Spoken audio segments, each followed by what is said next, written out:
Hey everybody, Lars here. You may notice a little bit different background today. It's because I'm banging out this video here at work before I go out because I'm actually not going home tonight. I got to go meet friends at another place, but I didn't want to wait to give you this file IO video. I wanted to do it, and then hopefully over the weekend I'll be doing some other videos. I want to do the 2 videos for your homework assignments. You will learn that cow pie was really something called fizz buzz, and then I want to do one on. Maybe I'll do them together. Maybe I do fizz buzz and the rainfall problem together. Anyway, that's for another time. Tonight we're going to do the second review video for Unit 3, as you know already because you've read the slides. Unit 3 breaks down nicely into 3 different parts. The first part is functions, the second part is file I/O, what we're doing tonight, and the third part is modularity. And tomorrow I'm going to release assignment number 2, and after you've seen tonight's video, that won't freak you out as much as it would have freaked you out if you had just seen the functions video, okay? Nothing's going to be crazy when you get that assignment. It's going to take some doing and it's going to take some work, but you're going to know how to do it and you'll be able to do it. So I already whipped up some code so that we can move along in a timely fashion tonight. First, a little bit about files. Files are, well, let me give you a little history lesson. Back when I went to school in the dinosaur days, in the 80s and the beginning of the 90s, you would get thrown a bazillion different classes about different languages. I had to take Pascal, I had to take COBOL, I had to take PL1, I had to take a million different computing languages. Computer science was young as far as teaching it, so nobody was sure what to do yet. Now we have a pretty decent sequence where we know to do intro, then data structures, then operating systems and other things like that. Back when I was a kid, they just threw a million languages at you. And when they taught you these computer languages, they didn't consider what I consider 2 very important things that you need to do when you become a professional computer programmer, or you want to use your programming skills to be a computer scientist. And one of them was file I/O. The other one has to do with the next part of this unit, which is modularity and importing libraries and using other people's code. You find out later when you become a professional programmer that these are 2 incredibly important things, but they are rarely mentioned when you learn computer languages. So even at that early age, in my early 20s, I said to myself, if I ever taught computer science or if I ever taught programming, I was not going to skip files and I was not going to skip modularity. So I don't. I think it's important because when you get to a real job, be it in a science laboratory or be it in a programming capacity for a company, no one is ever going to say to you, make a list of the first 300 natural numbers. That's not going to happen. What they're going to say to you is, we have some data you need to examine. Here's a file. Go to this website and grab this file. Here's a DVD with a large file on it. You're going to be dealing with files. And the difference is when we create our little toy programs and our lists and stuff like that, that's all kept in RAM. And when we turn our machines off, that's gone. It's gone all away. We basically input our data while we run our programs, or we load it from, text that's inside our programs. We don't really deal until now with file I/O, and that's all that you deal with when you become a professional programmer. You're going to deal with files, and you're going to deal with config files that help you set up programs, and you're going to deal with all kinds of stuff. Basically, a file is just durable digital storage. When I write to a file and then I turn my computer off, next day when I turn it back on, that data is still there. It's durable, and that's what files are all about. It's being able to put your data somewhere where it's going to stay and you can keep it, and then if you give it to somebody else, they can read it in. So I think file I/O is important.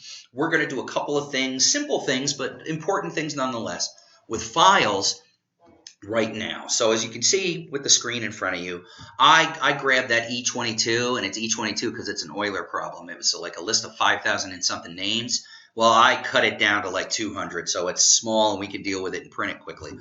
And I just put the name of that file into a variable. And then, as you saw from your slides, dealing with files in Python is a 3-step process. You open the file, then you read from the file, then you close the file. Easy peasy lemon squeezy. The first thing you can see that we do right here is we set up a variable name. I know it could be more descriptive. I'm just using F. and you set it equal to, or you give it the beginning of this file. Now, I'm using the variable name because I said it right there. And in the second part of the open function, I am giving it an R. So I'm telling Python, I'm going to open this file for reading. So I want to read from it. So it will set up a pointer at the beginning of this file, and we refer to it with the variable f, and we're ready to go once we run the open. So in the second part, I create a string variable called data, and I run f dot, and I run a method on this. Later in Unit 5, we're going to learn that this is actually what's called a file object, and we're going to run methods or functions on this object. I don't want to get ahead of us. You're going to have to wait a month to get to that part. But for right now, just think of it as like your string methods. We're going to run a method on this variable called read, and it's going to read all of the data from that file and put it into the string data. Now, a lot of people may say, oh, well, that's a little weird. Why aren't we going to load it into different kinds of variables and different kinds of things? Python, the size of Python strings is enormous.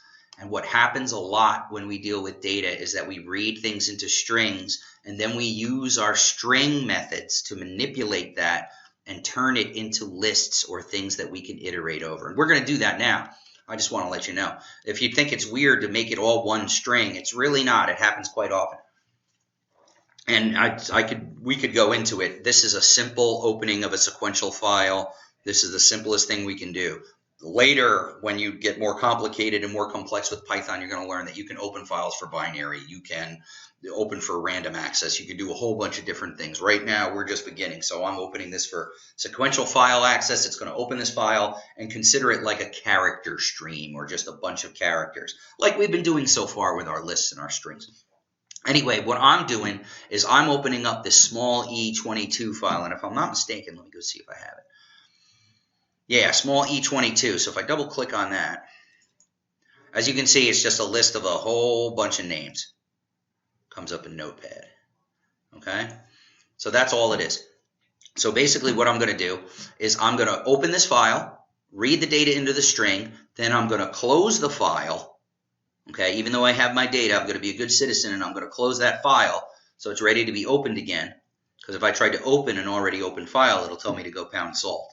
So you be a good citizen and you close it. And then right now I'm just going to print it. So let's see what we get when we do that. Whoop, as you can see, it just prints it out.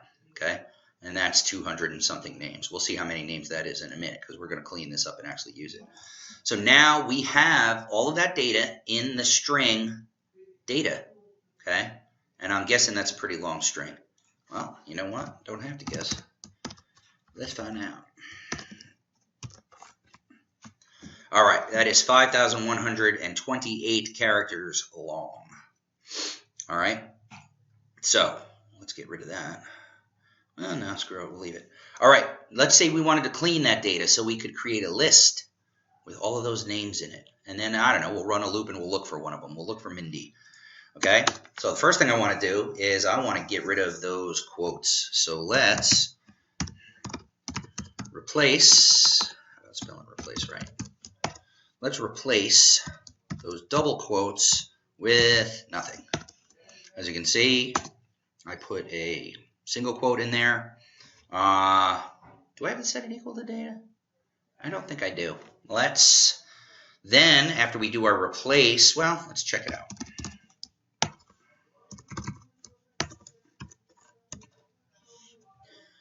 All right, I do have to do it. Let's do this. All right, that's better. And I should know better because when you run methods on strings, usually you have to save them. Otherwise, it just prints out the replacement you've done and leaves the data the same because strings are immutable. So I should have known that off the top. And yes, it is the same amount. So we got rid of the double quotes, and now we just have a list in our string with the name separated by a comma. Well, that's easy for us because now we can say data is equal to data.split, and our delimiter is going to be comma.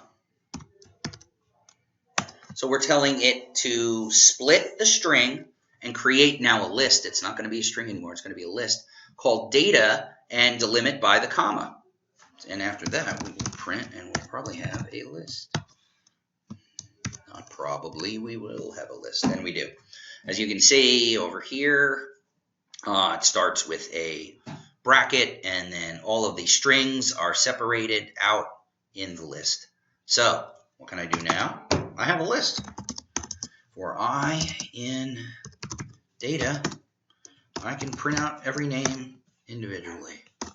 Print I. And it prints it all the way down the line. Takes a while to print. Now, what else can I do? Let's do this. Let's say C equals 0.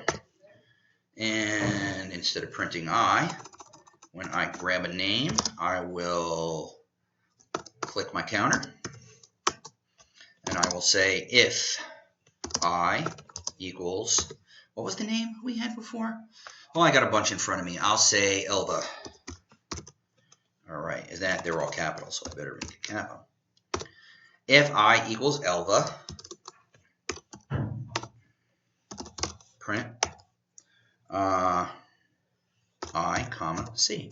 So I will print Elva's name, and I will print what space, where it showed up. Now it should show up later in the list, because I just saw it. Let's find out.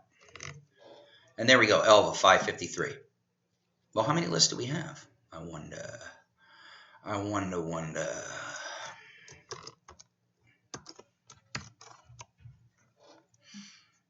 Ooh, why didn't I print out? Because I didn't print it out.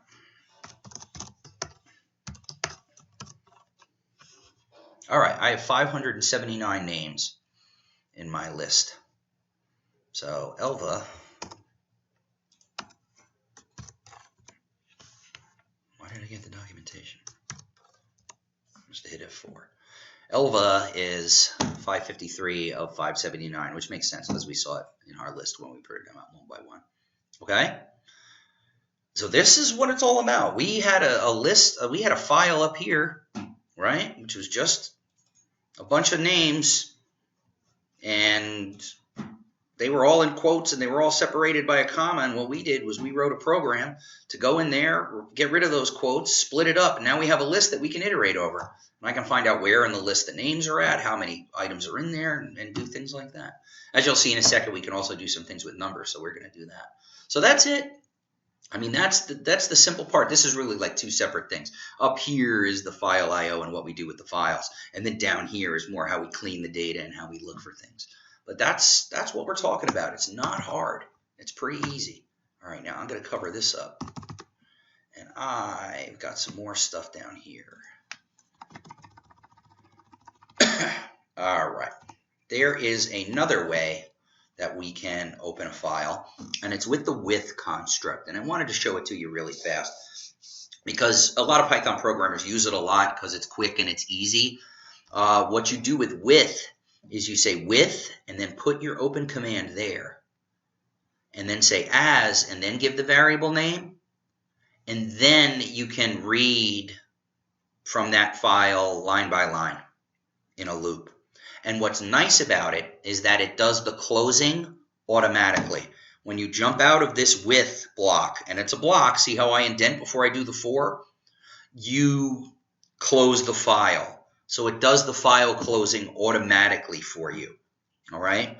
So I gave it a file here called numbers.dat. Let me show you that file. Numbers.dat is right there, 12, 23, 34, on down the line, okay? So what I'm going to do is I'm going to open up that file, and then I am going to read it line by line and print it out. So let's check that out. Boom, there we go, 12, 23, 34, all the way down the line. Now, I casted a string to an integer. I'll show you something interesting.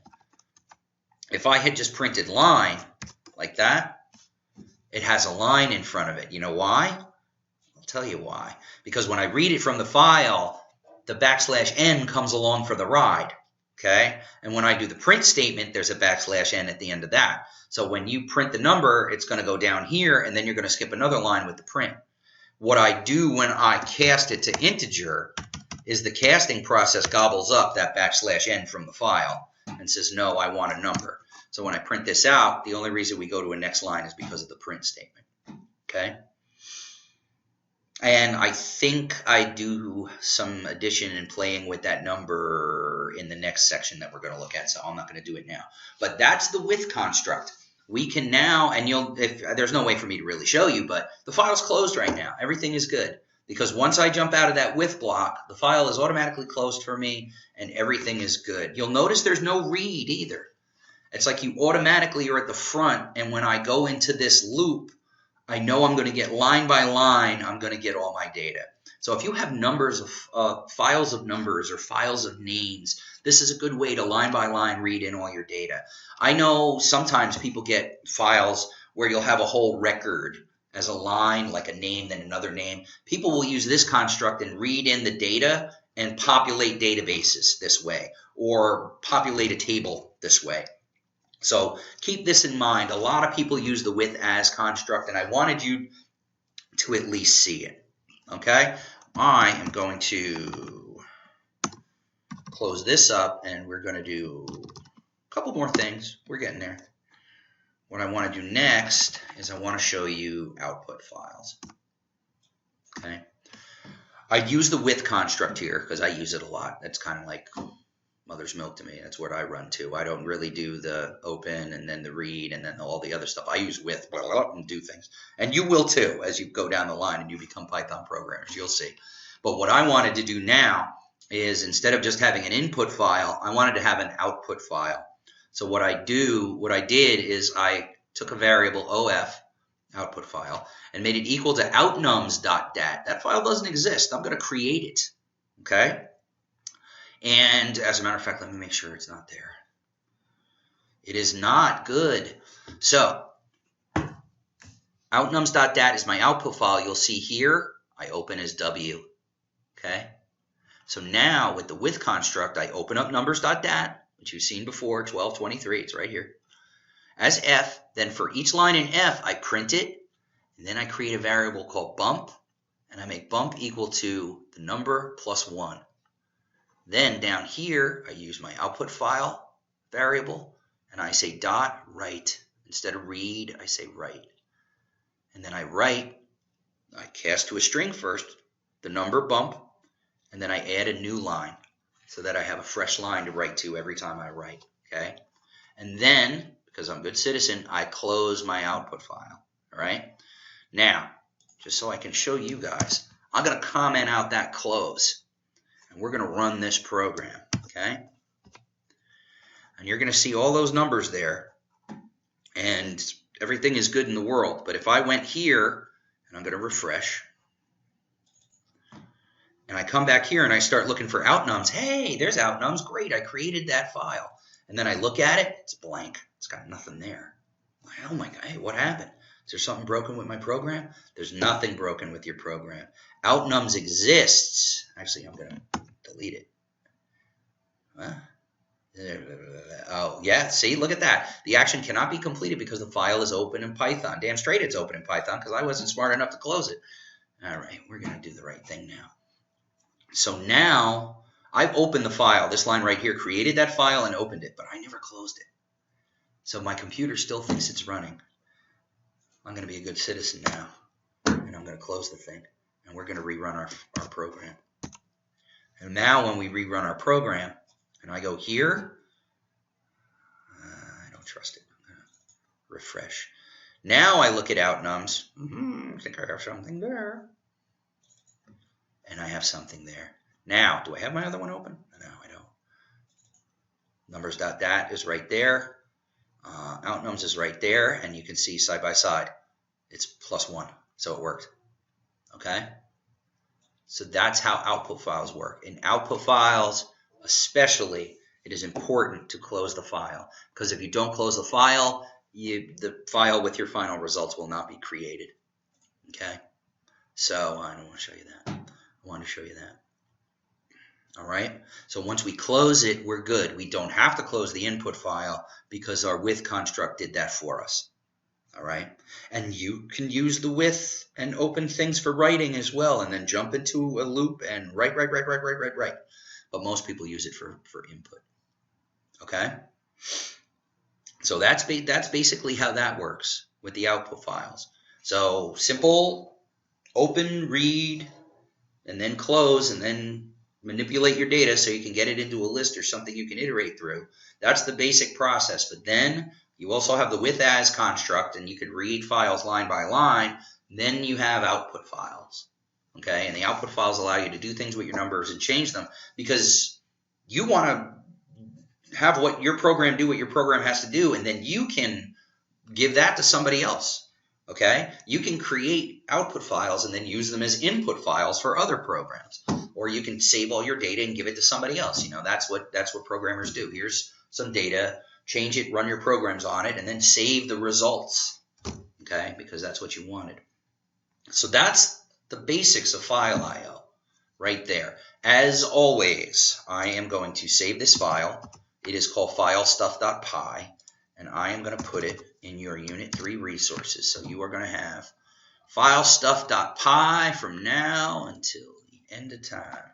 And I'll just open that last part up for us to use. And one last thing I'm going to do, because I didn't want to leave you completely hanging. I don't need that. I don't need that. Look at all this stuff we had open. I am going to go back. Here we go. I just want to really quick talk about pickling because a couple of people wrote things about it in the forums, and a lot of people seemed interested in it. Danielle wrote me and gave me a really good explanation about what's going on when we pickle so she could get an extra credit point. So pickling is nothing that you guys need to get crazy about. I just wanted you to know about it, and I just thought it was a nice way to segue into importing libraries. As you know, that we do that with the third part of our slides. Really quickly, pickling is an example of what's called marshalling or serialization. And what you're going to learn in Unit 5 is we often now in computer programming have objects. And objects are data items that are complex. They'll have strings in them, they'll have numbers in them, they'll have other lists in them and things like that. So when you want to save something like that to a file, it gets complicated because the file isn't going to know about your data structure.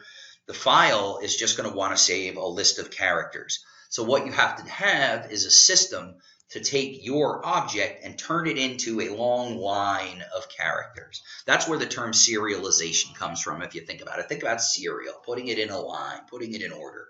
And back in the 70s and 80s, we would come up with ways as programmers to serialize our objects and then save them into sequential files.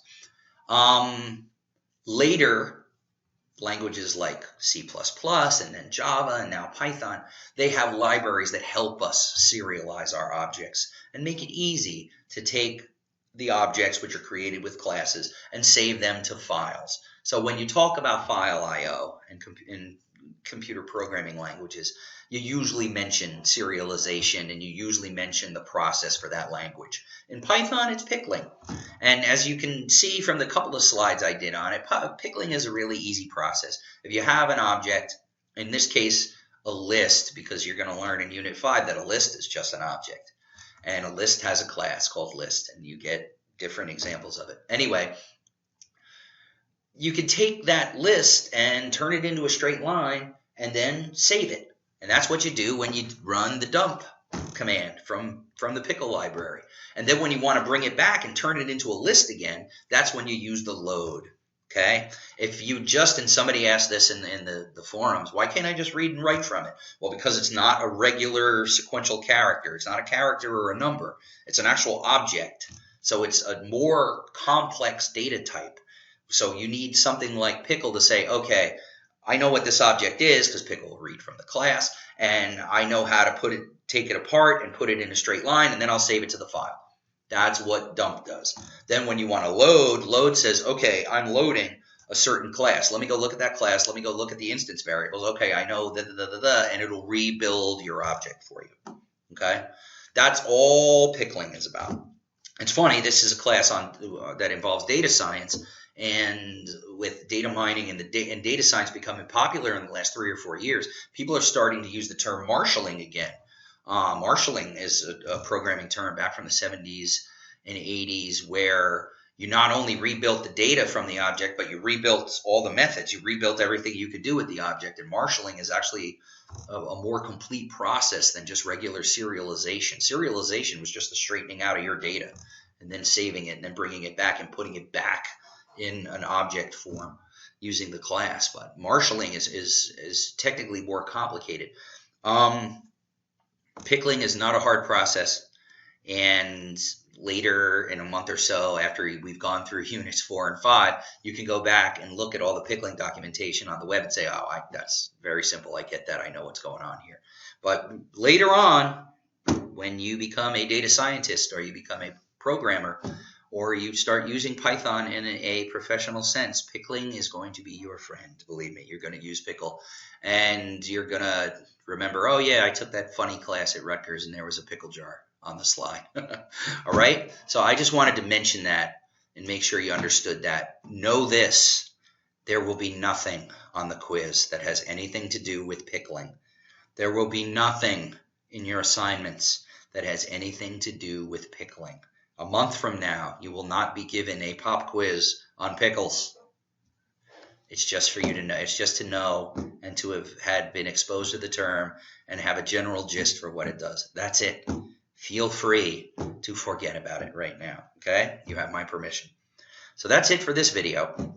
Over the weekend, because it's Friday night, I hopefully am going to have a chance to sit down and do some of the assignment videos. I want to do the videos, as I told you, for the rainfall problem and for FizzBuzz. But more importantly, a week from today, your midterm assignment is due. So please do the work to do that, because that's a lot of points and it's important. Communication is important, which is why I want you to write a paper in the middle of this class. Being able to not only think and work technically, but to be able to convey those ideas in a decent way is very important. I have kids who come back from Google and Amazon and the different places they work, and we will ask them, what's the most important thing when you go out into the work world? And they will say, number 1 is, can you code? Because, of course, that's the most important thing if you're a computer programmer. But 1A, they don't even say 2. They say 1A is communication. You have to be able to communicate with people. You have to be able to convey your ideas to other people. Okay? It's very important, which is why we do this paper in the middle of the class. All right? Other than that, keep chugging along. Tomorrow night, I will release assignment 2. You will be using your harsh add function in it. So no worries. The work you've done so far will come into use. And we will chug along. The unit will end quicker than you think. Hopefully next week I will get a chance to do a video from Memphis, because Wednesday I am flying to Memphis because I am going to be at the SIGC conference. SIGC is a special interest group for computer science education held every year. The ACM professional organization is basically the professional organization all us computer science nerds are a part of. And the special interest group for education is having our conference next week. So I will be in Memphis. I don't know if I will be visiting Elvis or not. But hopefully I will do a video from there, which would be dope because it's just going to be a hotel room. It'll look like some stupid serial killer video. All right. That's it. I will hopefully, maybe Monday, maybe Tuesday, do the very last video, which I'll have to do with modularity, which is importing libraries and doing libraries yourself. And the video I do, be it Monday or Tuesday, will definitely help you as far as doing assignment number 2, okay? Because you're going to read certain things in assignment number 2, and you're going to be like, huh? And don't worry. There will be things in the 3rd video that will help explain those things to you, all right? So I'm getting out of here. You have a good night. You have a good weekend, all right? Read those slides. Get all that stuff done. And I will see you, I'll probably see you tomorrow sometime over the weekend because I'm going to do those assignment videos, all right? Then you be good. I'll talk to you later.